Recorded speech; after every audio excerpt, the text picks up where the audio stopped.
You say in the book at a certain point, Stewart, and it's a theme that actually runs through the book, you essentially accuse the environmental movement of having what you call techno-paranoia. And since we're here in the Brower Center, let me cite your quotation from Dave Brower. You quote Dave saying that all technology should be considered guilty until proven innocent. Mm-hmm.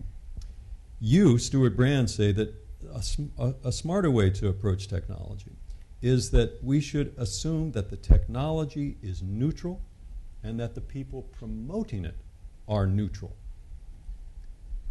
Why would one assume that people promoting a technology that they can make a lot of money from, whether it be organics or nuclear power or GMOs, why would one assume that those people are neutral? One of the things I've learned as a journalist, and I think you've run across it too, is to be careful about over-interpreting intentions. Most people actually do things for reasons that are confident are good reasons. There is very little malevolence behind new technologies.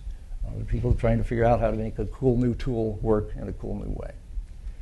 And giving them the benefit of the, okay, play it out, let's see how it works, is the sort of precautionary principle plus the addition I want to make, which is the vigilance principle, which is when you're feeling the cautious. Vigilance? Vigilance principle is the price of liberty is eternal vigilance.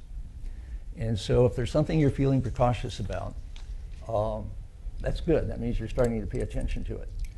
And what you do is you set in motion a set of ways to think of being vigilant. So, okay, what if this thing causes health damage to people, harms them medically?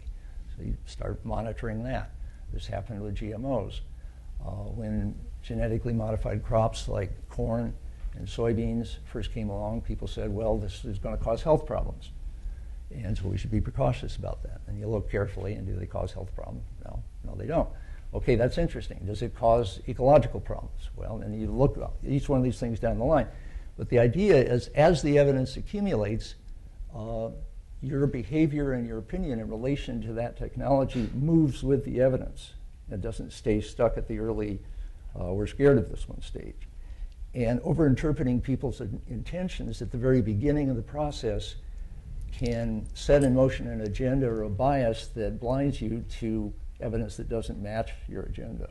You know, from my perspective, I think that, from the perspective that I'm, more accustomed to, I think that, these questions of how we're going to look forward require this broader thinking and not an amnesia, which I think is part of what you're promoting. I mean, for instance, so this guy, I'm reading this paper today, Edward Teller, father of the hydrogen bomb, is the guy who came up with the fabulously bad idea of geo-engineering. I should take a little note. Father of hydrogen bomb, Edward Teller, probably does not have a new great idea. That would just be my note if I had a little reference historically. I'm thinking about genetically engineered crops. DuPont and Monsanto, didn't they bring us like Agent Orange and all these defoliants? So I do not agree that all thoughts are equal. I don't agree that every new technology is equal and that everybody comes with like clear moral history and clear conscience. I don't agree with that because I don't actually have amnesia, and I also think that, this short-term, look like now, I mean, America has amnesia. And it's very convenient to live in a petroleum bubble and assume this is the way it's always going to be. It's a bubble. It's not a petroleum age. You have like 50, 60 years of blowing, burning everything up, and then you're kind of done with the party, and you better come up with a better plan. So from my perspective, this whole self-entitled amnesia thing is part of what you're justifying in this debate. And technology is not going to save us. It is a tool, perhaps, in part of what we need to do. But we need to be responsible. Is really, what the thinking is that I would forward, and instead of trying to transform the world, use that as a form of self-control for ourselves and the choices we make in our society. We'd be much better off.